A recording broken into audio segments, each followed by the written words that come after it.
صلی علی محمد وعلی آل محمد وبارک وسلم۔ سامعین ذی احتشام،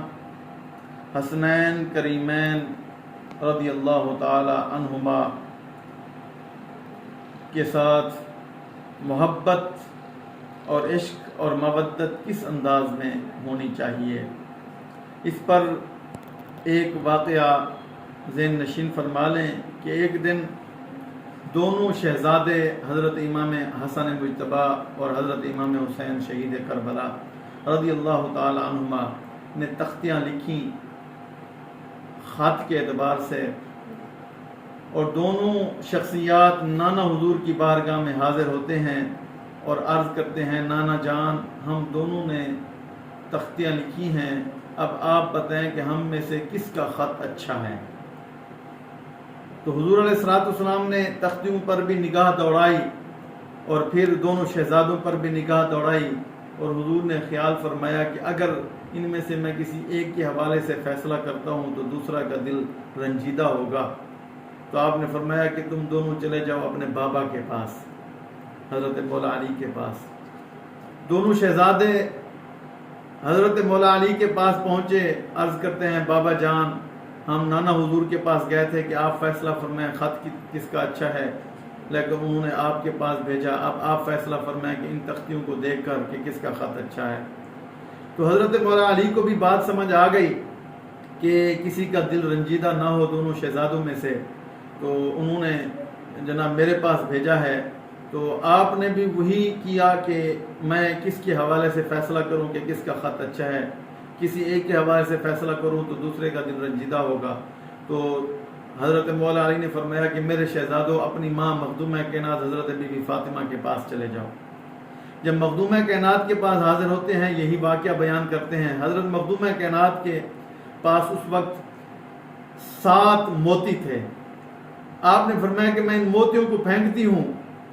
جو زیادہ اٹھا لے گا اس کی تختی کا خط جو ہے وہ زیادہ اچھا ہوگا۔ اب جیسے ہی آپ نے وہ موتی پھینکے تو 3 موتی حضرت امام حسن مجتبی رضی اللہ تعالیٰ عنہ نے اٹھائے، اور 3 موتی حضرت امام حسین شہید کربلا رضی اللہ تعالیٰ عنہ نے اٹھائے، اور 1 موتی روایات میں آتا ہے کہ حضرت جبریل علیہ السلام نے آ کر اس کے 2 ٹکڑے کر دیے۔ روایات میں آتا ہے کہ 2 ٹکڑے کر دیے، آدھا ٹکڑا حضرت امام حسن مجتبی نے اٹھا لیا اور آدھا ٹکڑا حضرت امام حسین رضی اللہ تعالی عنہما، ان دونوں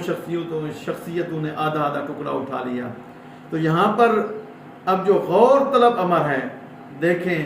کہ اللہ تبارک و تعالیٰ کے محبوب مکرم حضور علیہ الصلوۃ والسلام نے کسی ایک کے حوالے سے فیصلہ نہیں فرمایا، پھر حضرت مولا علی نے بھی کسی ایک شہزادے کے حوالے سے فیصلہ نہیں فرمایا کہ دوسرے کا دل رنجیدہ ہوگا، اور پھر حضرت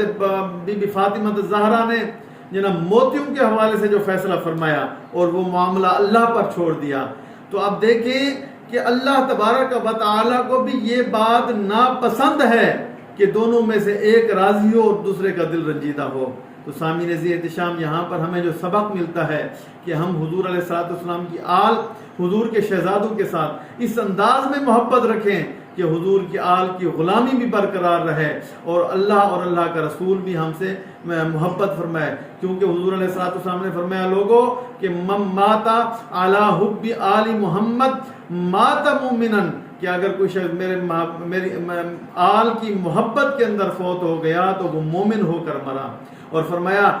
فی روایت من مات علی حب آل محمد مات شہیدا، کہ کوئی شخص اگر میری آل کی محبت کے اندر فوت ہوا تو وہ جناب اگرچہ وہ بستر مرگ پر مرے گا، اگرچہ وہ کسی ہاسپٹل کے اندر فوت ہوگا یا کسی بیماری کی وجہ سے فوت ہوگا، لیکن قیامت کے دن میرے حسنین کریمین اور میرے اہل بیت اطہار کی محبت کی برکت سے قیامت کے دن وہ شہداء کی صف میں اٹھایا جائے گا۔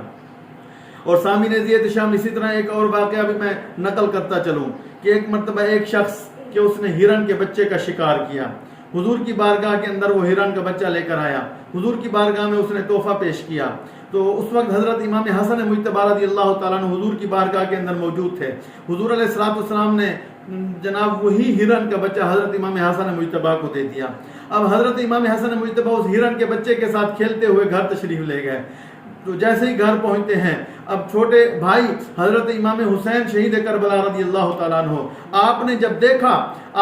دیکھا کہ ہرن کا بچہ میرے بھائی نے اٹھایا ہوا ہے، آپ نے پوچھا بڑے بھائی، اے بھائی حسن کہ یہ کہاں سے آپ نے لیا؟ انہوں نے کہا کہ میں نانا جان سے لے کے آ رہا ہوں۔ اب حضرت امام حسین شہید کربلا رضی اللہ تعالیٰ عنہ بھی نانا جان کے پاس حاضر ہوتے ہیں، عرض کرتے ہیں بابا جان مجھے بھی ہرن کا بچہ عطا فرمائیں۔ حضور علیہ السلام نے فرمایا تو وہ تو ایک آیا تھا ہمارے پاس تحفتاً جو ہم نے تمہارے بھائی حسن کو دے دیا، حضرت امام حسن مجتبیٰ نے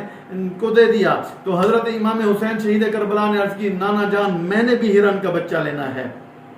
حضور بار بار سمجھاتے رہے، لیکن حضرت امام حسین کی رونے والی کیفیت ہو گئی تھی۔ ان قریب ایسا ہوتا کہ آپ رونے لگ جاتے کہ وہاں سے اللہ تبارک و تعالی کو بھی حسین کا رونا پسند نہیں ہے، اللہ تبارک و تعالی کو حسین کا رونا پسند نہیں ہے۔ سامعین ذی احتشام، اللہ تبارک و تعالی نے اسی وقت ہرن کے دل کے اندر یہ بات ڈالی کہ اے ہرن تو اپنا دوسرا بچہ لے کر حسین کی بارگاہ میں پہنچ جا۔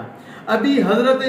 امام حسین نانا جان کی بارگاہ میں تھے اور اصرار کر رہے تھے نانا جان مجھے ہرن کا بچہ دو، کہ وہی ہرن حاضر ہوئی اور عرض کرتی ہے یا رسول اللہ صلی اللہ علیہ وسلم کہ میں یہ ہرن کا بچہ جو ہے اللہ کے حکم سے امام حسین رضی اللہ تعالیٰ عنہ کو تحفتاً ہدیتاً دینے کے لیے حاضر ہوئی ہوں۔ تو سامعین ذی احتشام، یہاں سے بھی آپ دیکھ لیں کہ حضور علیہ السلام صرف حضرت امام حسین سے محبت نہیں فرماتے بلکہ اللہ بھی حضرت امام حسین سے محبت فرماتا ہے۔ تو اللہ تبارک و تعالی ہمیں بھی اہل بیت اطہار کی محبت نصیب فرمائے۔ وما علینا الا البلاغ المبین۔